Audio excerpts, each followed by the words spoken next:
The Baldwin County Public School System, considered one of the finest educational environments in the entire state of Alabama, has a history beginning in the latter part of the 18th century, when, as records indicate, Alabama's first public schoolhouse was built in the North Baldwin County community of Tensaw in 1799. At that time, nearly 10 years prior to Baldwin being organized as a county, the area remained geographically expanse. Agriculture served as king, and family farms dotted every section of the county. However, in this era of extremely limited highway systems, individual communities built their own respective public schoolhouses, with the Board of Education supplying teachers to provide instruction. In the early part of the 20th century, the Baldwin County Public School System boasted over 80 separate school districts, each with their own individual public schoolhouse. As time progressed, marked with improvements in transportation and engineering, numerous school districts were consolidated into nearby areas, leaving us today with very few of the original public schoolhouses, which distinguished, beginning in 1799, Baldwin County as the birthplace of Alabama's first public schoolhouse. This documentary, commissioned by the Honorable County Commissioners of Baldwin County and honorable members of the Baldwin County Board of Education, seeks to illuminate these few remaining and historic original public schoolhouses in an effort to pay tribute to one of the finest public school systems in Alabama.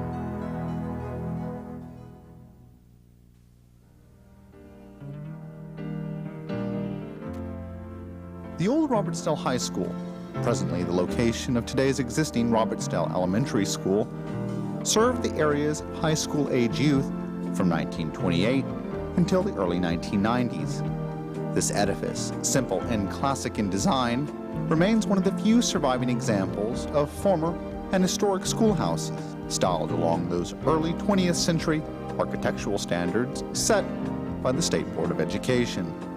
As it was during this time period that local boards of education seeking to construct new public school buildings obtained architectural renderings from the state in an effort to elevate architectural standards statewide as it related to public schoolhouses. The original acreage at this site remained a gift from Mrs. Stoddard, with, as time progressed, the Baldwin County Board of Education purchasing additional acreage to augment the growing needs at the school. The Robertsdale High School was one of the standard schools designed by Frank Lockhart that we talked about earlier. And it was one of the largest at the time, and therefore its auditorium was the largest in the county. And therefore we had most of our teachers' meetings at Robertsdale because it would accommodate. C.F. Taylor was one of our legendary school principals in that area. He had been there most of his life. Nobody knew that C.F. Taylor had a doctor's degree until after he died. He simply did not reveal it. He did not want to be the only doctor in the whole school system. Nobody else had a doctorate. And C.F. Taylor never told anybody. C.F. Taylor was a long-time principal of Robertsdale. He actually had a doctor's degree when he came to Baldwin County, but he never told any of his colleagues. I suppose the superintendent of education may have known it, but he never told any of his colleagues, and he never used the title. He did not want to stand out or appear to lord it over his fellow colleagues. Mr. Taylor was offered every job that was ever available at the supervisory level. And not until the very end of his life did he accept one. Just at the very end, he accepted a supervisorship for curriculum in Baldwin County. He would just simply say, "No, I want to be C.F. Taylor from Robertsdale. I don't want to be superintendent. I don't want to be anything else. I don't want to go to some college. I want to be C.F. Taylor from Robertsdale. That's my ambition. The building itself, at the time it was built, was, I'm sure, the largest single building, school building in Baldwin County. I believe it was anyway. It was what I call a standard, one of the standard buildings, in that its plan was ordered from the State Department of Education and was one of the results of architect Lockhart's efforts. Its auditorium, since it came with the largest number of classrooms at the time, it naturally had the largest auditorium. Auditoriums expanded along with the size of along with the number of classrooms. You simply added a bay to the existing plans. That is another set of windows, which extended the length of the auditorium. It was big enough for a full-size basketball court. We never had to double up inside of the Robertsdale auditorium. Its floors were, as I've earlier described, of wood, which we oiled, and its paint scheme was the same as the rest of the buildings of that particular era. It had the same slate, false slate, ersatz slate tile, asbestos tile for a roof. It had high windows that could ventilate top and bottom. It was built high off the ground in the back part, and you could almost walk under the back part. There was plenty of crawl space under that building, so that it had good access to steam and water pipes, that sort of thing. That was a real problem with many of our schools in Baldwin County. They were built too low to the ground. Didn't give you much working space under them, but not Robertsdale. We could get to the side of the broken pipe and have room to work on it. The Robertsdale campus was put together out of several bits and pieces that were purchased at separate times and it eventually became a fairly large campus, big enough for us to put the area vocational school there in the later years. So it is and was one of our nicest campuses as far as terrain and so forth. Big enough for athletic fields and school buildings and playgrounds. A wonderful campus. When it came time to expand schools, especially senior high schools, we simply moved away and found another campus and built a new building. And we used the older buildings for the expansion of the lower grades. And Robertsdale High School, the old Robertsdale High School became the middle school. Then as it continued to expand, it became elementary school. That's a pattern. Removal of movable classrooms, decrease. You could move away when you built a new campus. It would relieve all of Baldwin County. You could spread out the portable classrooms from that area to other areas, and you could tear down unacceptable buildings. One of those buildings that was torn down was a kind of a gymnasium that served the people of that area for a long time. Very small, heated by a fireplace. And I can remember a certain basketball that took place in 1942, in the early spring of 1942, where the junior high school championship was being played there, and the basketball went into the fire. And they had to suspend the game while we found a new basketball. It went into the huge fireplace, which had a roaring fire in it. I had started a basketball team in Alberta when I taught there in the fall of 1938 and 39. And by 1942, these kids had gone on to Foley High School and had 4 out of the 5 starters on my team had composed the Foley team. And I had gotten in the Navy, and I was able to come back and watch that team in late January of 1942. I was able to watch them win the county championship that night. And it was their ball that was lost in the fire. That was of particular interest to me as I watched the kids that I started out on that outdoor court win the county championship with 4 out of the 5 of the Foley team starters. Well, I went to school in Robertsdale School. I started in first grade and just made the rounds in this one building. My first grade teacher taught 5 people in my family. First my brother, then myself, my nephew, and 2 of my 3 children. Miss Catherine Snyder, who just passed away last year at 93 years old. I thoroughly enjoyed my days in Robertsdale School.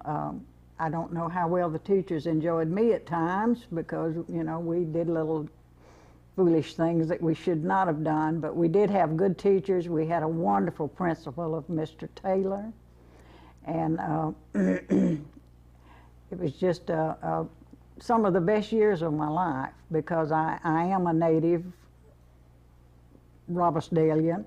I love this school, and in fact, I was cheerleader in my senior year. In fact, now, at the present time, I am secretary of the Robertsdale High School alumni, and I am chairman of the scholarship program. And each year we give $400 or $500 scholarships. And I'll tell you what, this school system is a very, very good school system because when you get the applications from these kids, you can understand from 1st through 12th grades that they have had the good teachings that they need because it's really a hard decision when you get 12 or 15 applications to get 4 out of. And we've even had some of the students who have graduated from Robertsdale School with a 4.0 GPA, which is, I think, I mean, how much better can you get than that? But my days here were just wonderful days. I probably should have put more into the academics than I did, but it was just a very wonderful experience in my lifetime, and I wouldn't trade it for anything else. We had 2 occasions when, and I didn't do either one of these, but they were funny. We had the big, we called them potbelly heaters that they put coal in to heat the rooms. And we had a teacher that everybody picked on. And 2 of my friends put black pepper on the heater at night, in the evening after school. And the next morning when the janitors made the fire in the heater, well, of course, that black pepper just went everywhere, the odor and everything. And of course, we didn't have history class that day because no one could even go into class. So, and then on another occasion, same teacher, someone put a dead possum in her desk drawer. And this is terrible.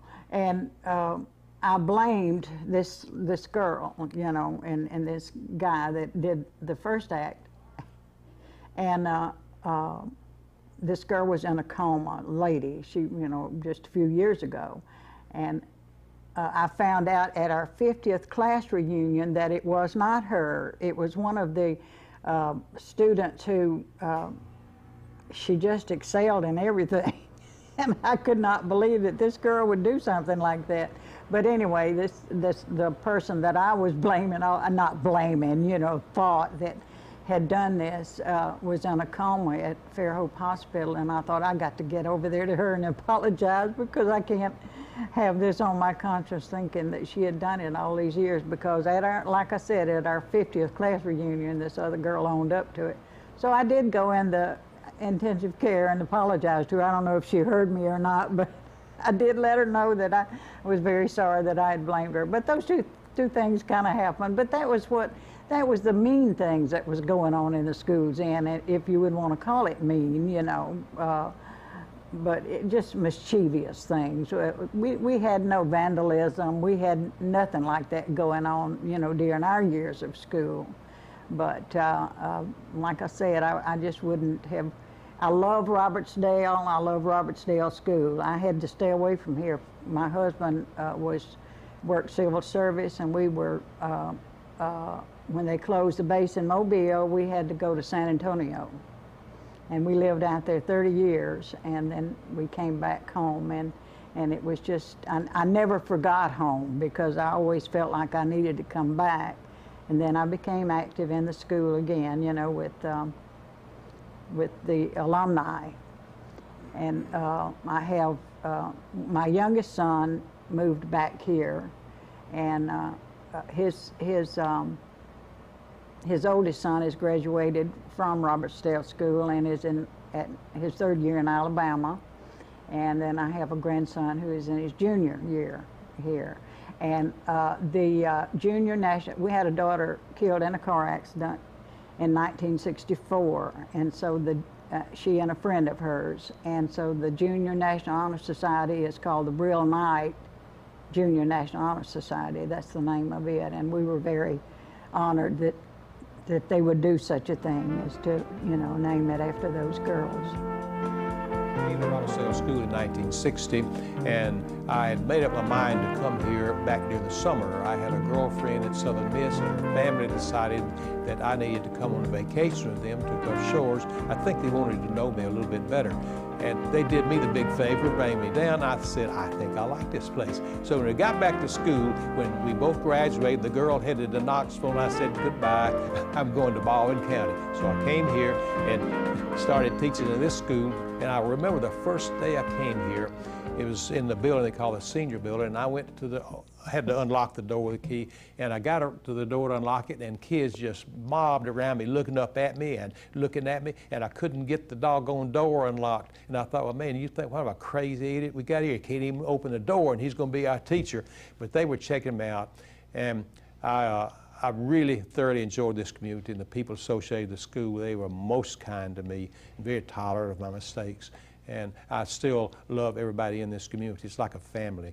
And I could tell lots and lots of little anecdotes, but they are not that important, really. All I can say is, if I were coming to go to work in the school system anywhere, I'd want it to be in Baldwin County, and I'd want to be in Robertsdale. Because when I came here, it was just like Mayberry, and I loved it. We have Miss Blackburn, a good chemistry teacher, she really was, but she's getting a little elder, and she's about 6 feet tall, and she's, you know, pretty masculine-like.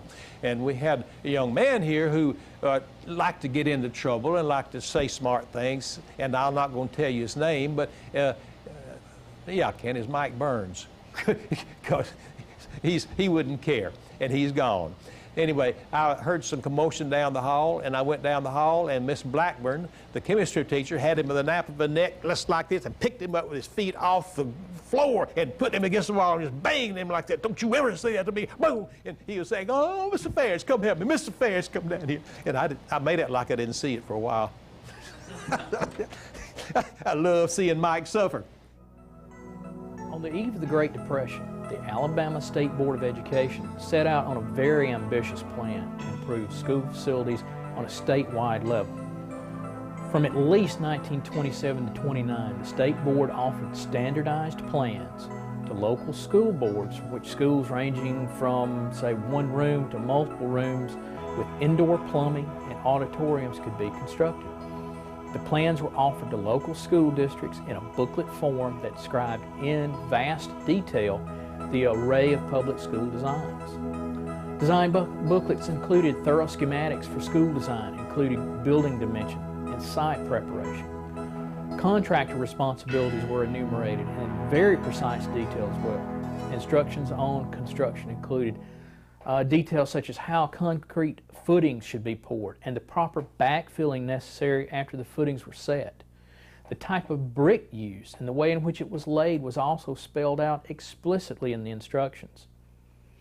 Plans even went as far as establishing exact blueprints for indoor toilets and to provide color charts of the approved interior and exterior paints of the buildings. All facets of the approved toilet facilities were communicated in a dedicated pamphlet themselves that was entitled "The Plans and Specifications for Approved Toilets for New Buildings for Alabama Public Schools." Well, I graduated from here in 1943. There was 49 of us, and we graduated off the stage in the auditorium, and that was, like I say, 1943. And 4 of our boys went in service, and 2 of them came back and graduated with my sister 5 years later. And like when we played football, we had to go out in the back, and they had the field out there. We had no place to sit. We stood around and they played football there. And like in the gym, we had an old wooden building, and it had a big fireplace for the heat. And that's all we had there. We had, should I say it? We had outside bathrooms when I first started to school here. Then they were later put inside, but I don't remember what year that was. In the Second World War, I was a student, and in '43 is when they started drafting the boys and all, and we didn't get to go nowhere. I mean, we, like when we had our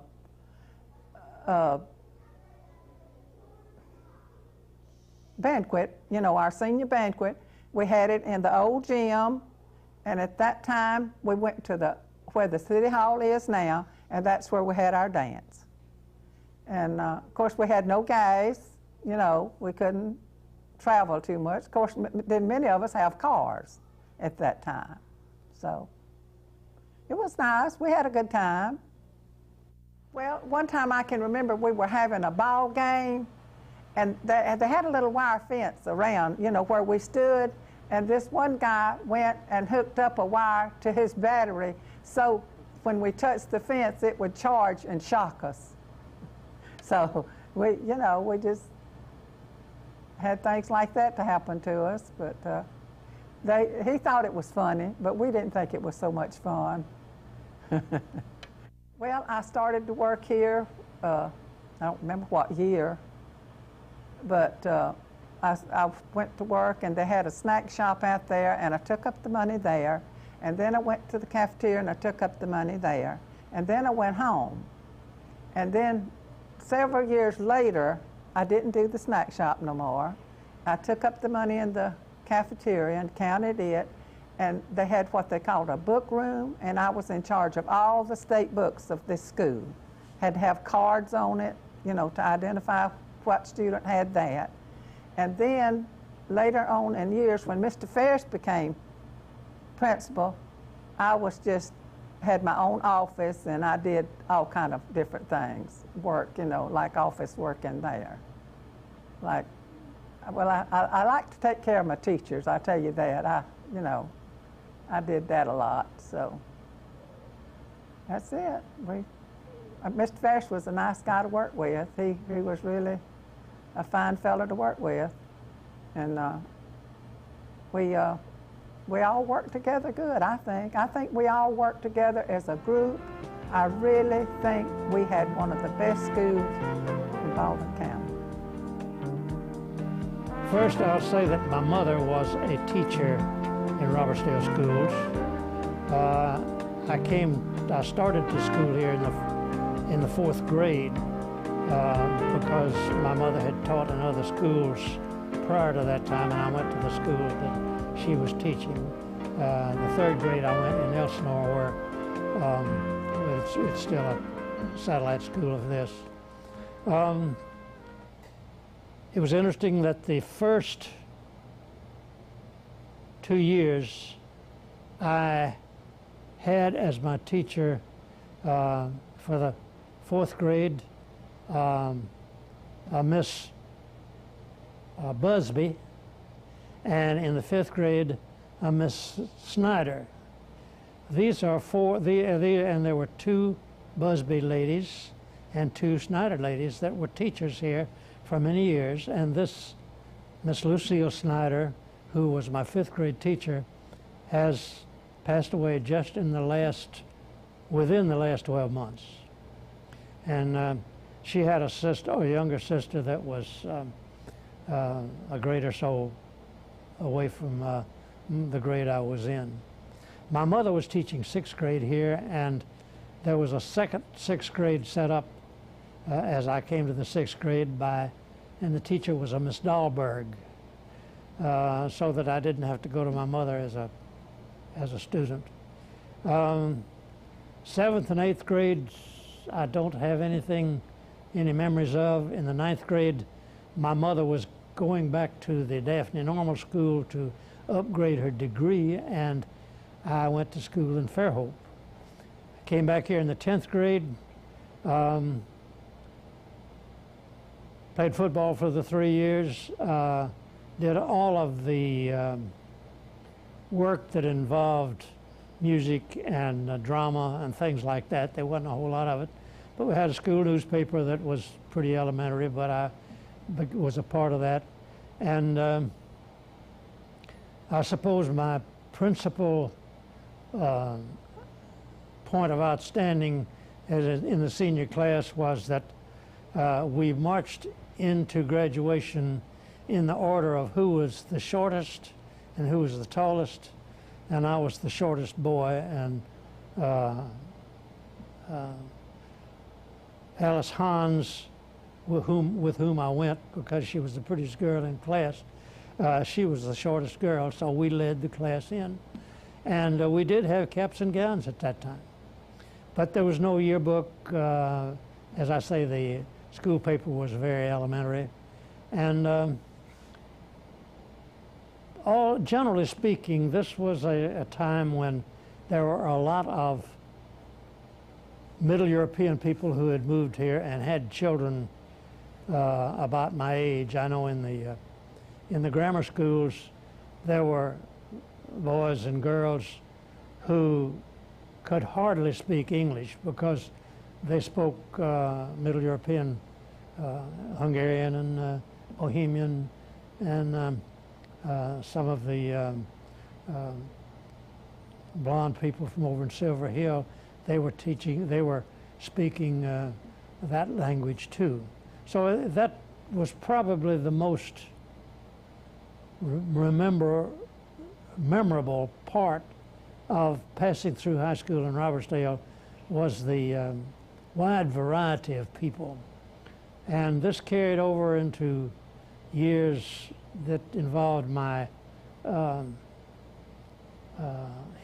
being here as an adult, and various things that occurred throughout the community as a result of this mix of people. My parents lived in Foley when I was born. They moved up here when I was in the 2nd grade. And I've lived here ever since, except for college, and I was away during the war years. In 1941, I had polio, and so I was not available for the armed forces, and so I dropped out of college and went to work at a war plant up in North Alabama. And I was gone during the war years, but then I came back here and was in the business community, and to a certain degree, I guess, still am. I still fiddle around with a little bit of real estate that the family owns, and I spent my career in an independent insurance agency here, and we later had one in Gulf Shores, and we operated in the southern part of Alabama. I would like to share a story about a lady named Elsie Spearman, who came here at age 21 to be the home economics teacher. Now, in those days, the home economics teacher was responsible for visiting all of her students in their home, involving their the work that they were doing as part of home ec. Well, Miss Elsie did not have an automobile, and my mother did, and at this point I was about 16 or 17. And so on Saturdays, it was my job to drive Miss Elsie around to the girls' houses for her to look at their work. And there was a very animated activity every Saturday about the miles that I would compute and the miles that Miss Elsie would compute in order, because I was being paid by the mile, and naturally I was always trying to build on it. The tag end of this story is that Elsie married into the Doleve family in Loxley, and she and I sang together in the Episcopal Church choir, and she passed away just within the last 6 months. And she was a very delightful lady. We had, as a senior class, it was very remarkable that we had a wedding. A boy and girl in senior class married, and our class homeroom teacher was Mrs. Hiles, and Mrs. Hiles was a tough old gal. And when they came in after they had gotten married over a weekend, she said, "Well, did y'all have to get married?" And Georgia said, "No, we didn't." And they had a very successful marriage together. Another story is, this involves the senior class, is that the senior class party was at a restaurant over at Spanish Fort, which was at Spanish Fort Tourist Village. And the rule was you went on a school bus, everybody. But the one exception was a senior boy named Byron Linden, whose parents owned a dairy, and Byron had to milk cows. So Byron's family had a car, and he could always go to things, but he got special dispensation to bring his car. So my idea was, now when we get through with this, I can tell Byron that Mrs. Howell said this was all right, and Byron and his date and my date and I, we can go to Mobile. Well, everybody bought that, and instead of going to Mobile, we went to a nightclub that was way back in the woods that they had gambling and all that, and of course they wouldn't let us in. So we went, and the next morning it was hell to pay, because Ms. Hiles put me up in front of the class, and you're not going to graduate. This was 2 or 3 weeks before graduation. You're not going to graduate. You did not do what I told you. You're banished. Well, fortunately, my mother and Mrs. Hiles were friends, and finally the compromise was I was let graduate and got my degree, of course, as you heard earlier, but she gave me an F on deportment. And that's how I got by. There are still quite a few of our family around that I see occasionally. And this Mr. Taylor, Fletcher Taylor, called Professor, was an outstanding, fantastic man. And if you pictured when we came down the hall here, this sharp curve here, of course it was here during the time I was here, and also down at the other end of the hall. And you could hear Mr. Taylor coming because he always whistled when he was coming down this hall. And after he retired, this was probably 1951, 52, he had always been very active in the Episcopal Church here, and we were members, and and I spent a lot of time together because he was teaching me how to be a lay reader, because you couldn't have a priest every Sunday. And so I said, Mr. Taylor, why was it that you were always whistling when you were in school? And he said, well, you know how both of those halls had a dead end? He says, I really didn't want to catch anybody doing anything, so I was always whistling, and that had warned the boys, the girls, that that I was coming, so they could wouldn't get in trouble. But he was a delightful man, and he would of course head up the weekly meeting of all of the students, and he could actually bring everybody to a complete silence by counting from 1 to 10 dramatically. But he was a fantastic gentleman. He taught us how to play soccer, and that was something that us old Southern boys never knew. And maybe I have said this in your presence before. I know, but when I got to the University of Alabama, this was an era where boys from up north, New York, and the northeastern states, could come down here cheaper to school than they could go to school up there. And so they brought that game of soccer with them, and I was practically the only Southern boy that played intramural soccer, because I knew a little bit about it. But anyway, that's a picture maybe of Mr. Taylor, who was a fantastic gentleman.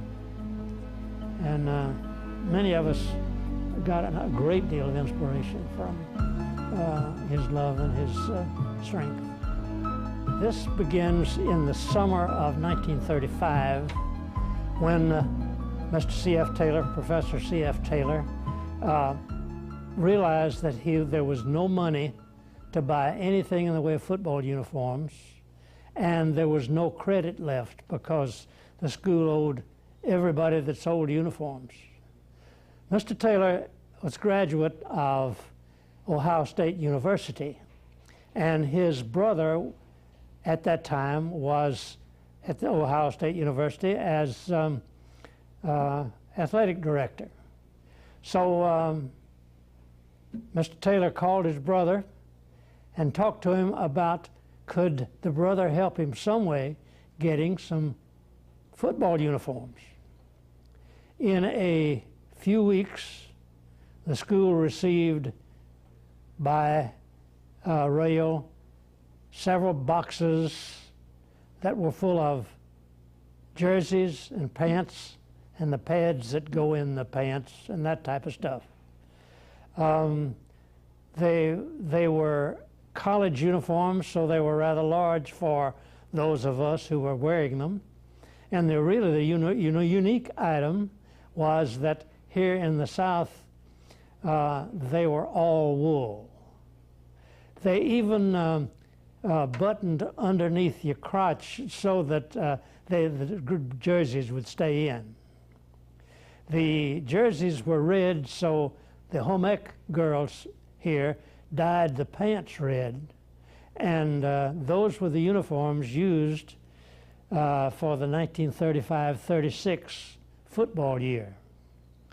There were 25 to 30 boys who were members of that team. I was one of them. I was a sophomore at that time, and the team did really well with them, and we absolutely had the finest looking football uniforms in Baldwin County.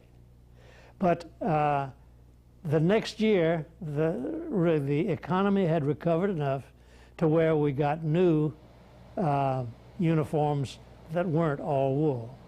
But it was an event that this picture reflects very beautifully, and there are some very fine athletes there, and it was remarkable that at the time Robertsdale didn't beat Foley often, but Robertsdale beat Foley 13-7 that year, and that's the end of that story. 12 years ago, I came to this campus as the assistant principal Actually, I was called a master teacher rather than assistant principal. And my office was in the auditorium because there were classrooms on each side of the auditorium. Even on the stage there was a classroom, and my book room where I took charge of all the books that were the textbooks for the school. The office was so small that I really didn't even have room to paddle a child, because when I would go back like this I would just about hit the wall. We did not do a lot of paddling, by the way. I just wanted to explain how small the office was. And then later, high school left, and that made it, David, so that we had just the K-8 school here. And after that, middle school left, and we were K-6. We had, when it was K-12, some activity taking place in the auditorium at all times, and we're very proud of the auditorium here. It's one of the unique features of the school, but we couldn't use it because they had made classrooms out of it, so we had to use the gym and the cafeteria. And then, of course, when high school left, we then got the auditorium back, and the grade levels would have an assembly program. Like fourth grade would put on maybe a Thanksgiving assembly program, and each grade level had to present a assembly program throughout the year. They had to take their turn. And I think it was one of the nicest features of the school were these assembly programs, that the students participated in planning and even did the artwork, which was behind the back part of the stage, so that it was really a lovely thing to see. I always thought of this school as a sort of Norman Rockwell school. It had the clean appearance that I remembered from my childhood, from the school where I went, and from the pictures that Norman Rockwell had in the Saturday Evening Post. One of the things that I liked about this school is that it's such a big school. There's something going on in each section of it. We have the home ec building, the old home ec building to the left of the school, and then we had the large gym to the back, and we had activities constantly taking place on the campus. It was truly a campus, not just a school. I was pleased to see that the county had done a wonderful job of renovating the school after high school left, and they painted all the classrooms, and I remember helping pick out some tile for the hallway to replace pieces that were broken, and we went through and did the best we could with a small budget to make the school look as beautiful as possible. And I think they maintained the school at this time in excellent condition, and it's wonderful to see how polished the floors are and how clean, excuse me, how clean the campus is when you arrive at Robertsdale Elementary. One of my fondest memories is the last day of school. The teachers, we had little radios that we carried around, and the teachers stole the radios that we carried around for communication, and put one in a garbage can on the back part of the campus and played Christmas music on it, and we were not able to use it for the entire day. And I had my suspicions of who had done this, and I remember wandering down the hall around a couple of classrooms and getting some funny looks. But we did not discover the tape player that was playing the music and the radio that was receiving it. They had just taped the radio control down so that it would pick up, and it was out behind near where the buses are parked. But we spent a day looking for the radio, and that was some very interesting teachers had come up with that wonderful little idea. Many interesting things occurred here. I remember the first day I was here, I could not believe how big it was, and I decided to, when I got time, to walk the whole distance, even though I had gone to ball games at the gym and all. And I did not realize they even had a little trailer out back where someone taught one of the classes in a little very small trailer. I went and see what was there and just visited the whole school to see how it was spread out. It's a very spread out situation here. And in the next few days, I also found some high school students in the front of the school out behind the bushes, and I had to take them into the high school principal and report their activities, and I thought that was hilarious. Each day, it was fun to be here. You never knew what was going to occur during the day, and as I said, I really think it was more fun when we had the largest group here, when we were all K through 12, and there was something exciting or something interesting going on all the time, even though we were jammed up and there wasn't really any room to do anything. But we had a good time, and I had interesting people to work with and a wonderful faculty that made me look good, whether I was good at what I did or not, and that was wonderful to be part of that. And I think that is one of the things I remember about the school, is the wonderful teachers and what a good job they did on controlling their kids and making their classrooms bright and inviting. For example, this classroom, you can see how interesting it is and how child-centered it is. And they worked very hard at doing those extra things for the students that needed to be done to make their days pleasant and exciting and make just a wonderful learning environment for the students for that year. I entered school here in the first grade in 1937. I finished in May of 1949.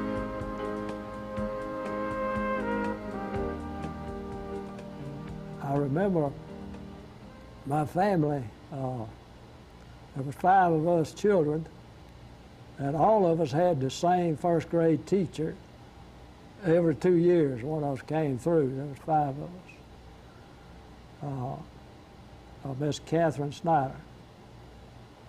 Very fine teacher, very fine woman.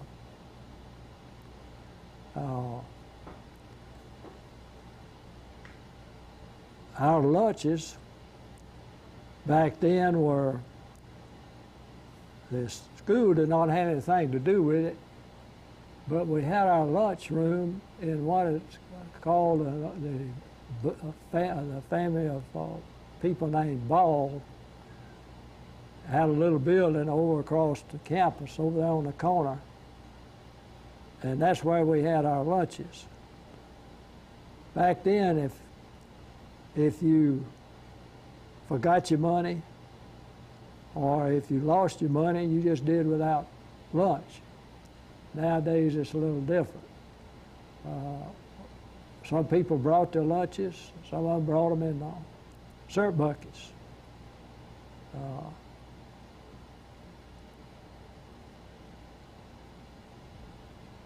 We had an incident, well, we've had several incidents. But I remember I believe I was in the 5th grade, a friend of mine was come, and his mother came and took him off campus. In other words, kidnapped him. And that was the talk of things around here for several days. They finally located the mother and the child and brought the boy back, my friend back.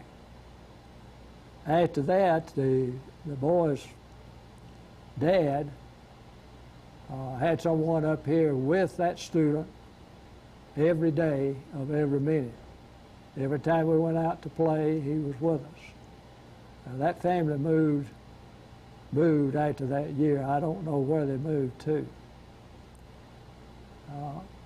Another thing I can remember is that the bathrooms, such as they were outside. They were outhouses. You just about couldn't go to it because of the smell. And that was a big day I think, for our school when we finally got indoor bathrooms. And that was, I guess I know I was in elementary school, but I don't know exactly the grade. And back to the lunchroom, I'm switching around here. The next place that our lunchroom was, they built on to the old building that we had out here. We called it a gymnasium. It was a wooden structure, and they built on the side of it the lunchroom.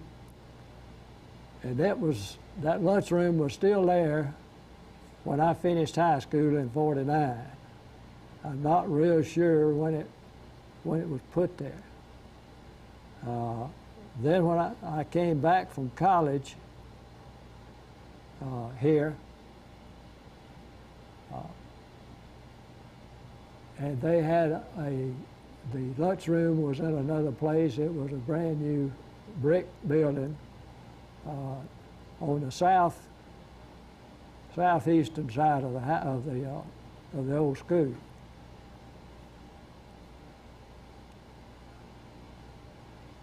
I later did my practice teaching here, and then I was hired for the next year to teach. I taught shorthand 1 and 2, typing 1 and 2, bookkeeping, business law, civics, anything along that. I taught. We had 8 periods a day, and of course I had 8 classes. I finished May 12th, 1949, and we had our graduation and exercises up here in the old auditorium. That auditorium has been used and was used for many things. At one point in time, they played basketball there. I don't remember that myself, but I do know that that happened. It did quite a few things for us. This story was told to me by George Strong. Mr. Strong was a former Baldwin County teacher and school principal. When I knew him, he was assistant principal at Foley High School and was my assistant principal my first year there. And he told me about the days when schools almost failed for financial reasons. We're talking about the early Depression years, 30. But this story probably took place in 31. And the accuracy of it can be checked by the records that are in the minutes of Baldwin County Board of Education. When schools were about to close, a prominent citizen came before the board and suggested to the board that we do what some other systems had done, and that was issue script instead of money at the end of a school year. And the teacher could take that script and sell it to a speculator who would hope to make financial profit in the event that the script was ever redeemed. This plan was put into effect, and Baldwin County Bank, being the repository at the time, I think they were the issuer of the script. But anyway, that was the manner in which we got through schools for 2 or 3 years during the Depression years.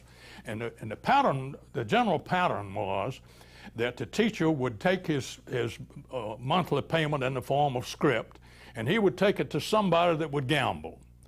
And he would sell it for somewhere between 50% and 75% of its eventual value. So if it were a $60 salary, he might sell it for $30 and be able to survive on that. But in the city of Robertsdale, there was one merchant who, for the benefit of the teachers in his community, took the whole gamble himself. And he redeemed all of the script for all of the teachers in Robertsdale School at full value. He eventually collected But he risked his personal fortune for the teachers of Robertsdale School.